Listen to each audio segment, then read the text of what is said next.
How much does this improve Shanks? All right, so guys, today we're covering ST23.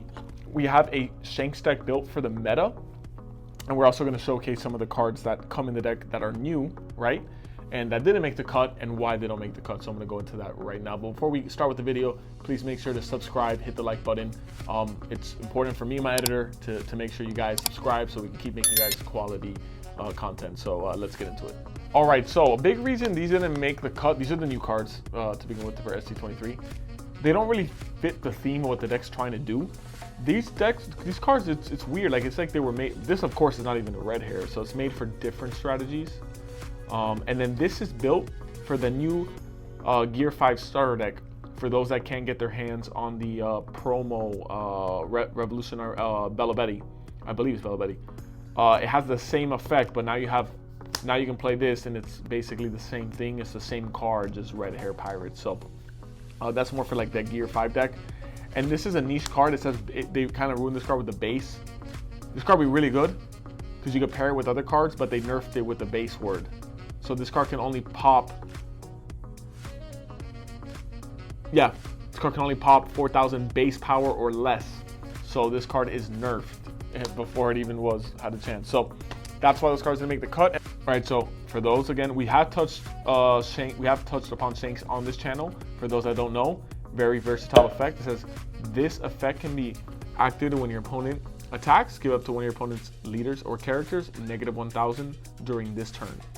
So it's a 1k counter on your opponent's turn. So that means you will be saving cards in the long run in card economy. Doesn't mean it's a broken leader. It just means it has that extra defense added to it, so that other leaders and other decks don't have. So that's the power of Shanks, that extra counter to protect your creatures and protect your life. And let's get into the main deck. All right, so you guys, this Shanks made the cut, of course, because as we all know, that if the people that have read this card has a cool thing to it. It says if your opponent has a character with 8,000 base power or more, give this card in your hand -3, so it turns a 9 to a 6 cost. So gives you that free Dawn, or if your opponent managed to get an 8k body on the field quick, then now you have a 6 drop readily available for you. So on an easy drop turn. So like on your 8 Dawn, technically speaking, you could cast this for 6 in some instances. If your leader has the red hair pirates type, or is Uda, your leader gains plus 2,000 power until the end of your opponent's next end phase. So this is similar to the Whitebeard from Paramount War. I don't know if you guys are familiar with that Whitebeard. It's the same effect of pumping the leader 2,000. So now your leader is a 7,000 leader, you guys. So it's a multi-purpose card. It is searchable from with the Uda searcher in the deck. So keep that in mind. Card that I really think you guys should test out. I think it's an amazing addition to the deck. So if you're playing Monkey D. Dragon, it's a good. I feel like it's a good card to test inside of Monkey D. Dragon. And then now we have this. The red hair pirate. We all know, like most people know this, but I'll explain to you guys. Uda searches any red hair from the top 5. Your boss monster of the deck, you're trying to usually have 2 of these on the field, because then it'll lower the whole board by -2,000, because each is 1,000. So boss monster of the deck is your Shanks. Love the artwork on the card always. And then the new treasure rare, Lucky.Roux. Beautiful card. Beautiful treasure rare from the new set. And then the Yasopps, which go hand in hand with the Shanks. Hand in hand in terms of pumping up your leader. Good. It saves you cards in your hand, so you don't have to counter out too much. And then Benn.Beckman as your removal. This pairs very well with Otama, as most of you should know by now. The deck, has been in place since set 9. So, and then we're gonna get more into the. And then for red hair, we only play 3 2Ks for the red hair pirates engine. Why is that? There's not enough space, and they have been printing a lot of good 2Ks that are generic for red, so that you don't really, your Uta is going to be searching boss monsters. You don't really, these are just there to search off your Uta, really. You're never going to be casting these at super neg, but it's just there to search and for the off chance you may need them. For the,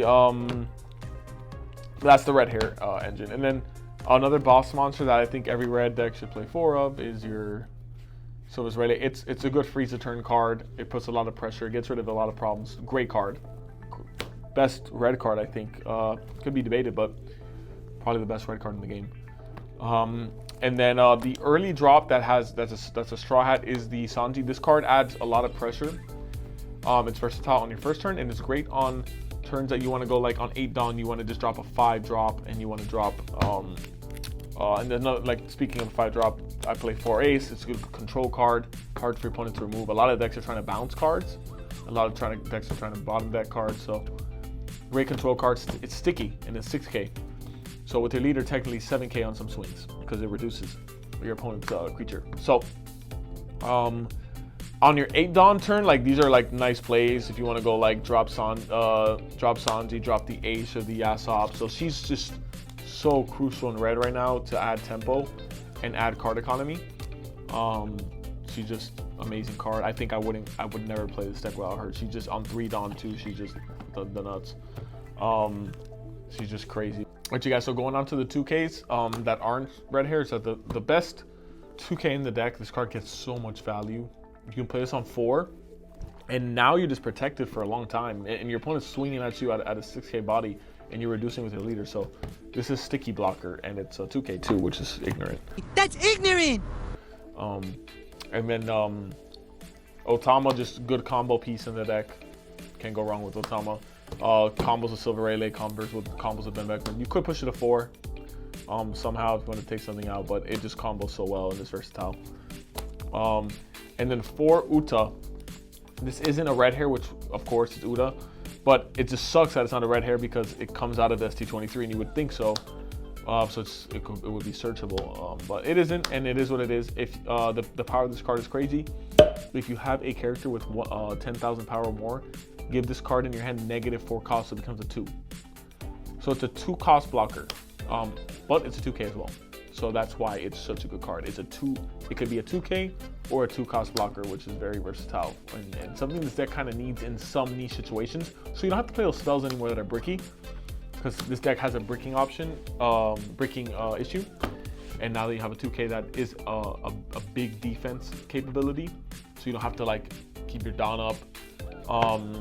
You don't like, how would I say, you don't have to make sure you have Dawn up to utilize it because it's a counter card. And that's the issue with those spells. Sometimes they're bricky and they have no counter unless you have Dawn open. So cool addition to the deck for red overall. It's like a red edition. But that concludes that deck. Unfortunately, the deck didn't get as much support as I think other colors got. You know, with the typing being other types, and also the cards not being as potent as like, let's say, cards from Buggy or ST23, which we covered. So the deck didn't get as powerful support as I wish it did. So if you guys have any comments, if you guys want to give your input on the deck and what I should add to it, or what I think what build the deck should go towards with the new support, with the new 9-drop Shanks, which could be a 6-drop, of course. So feel free to comment that, you guys, and remember, please subscribe. I need those subscriptions when I get to 1K. So thank you guys if you stuck to the video. Catch you on the next one.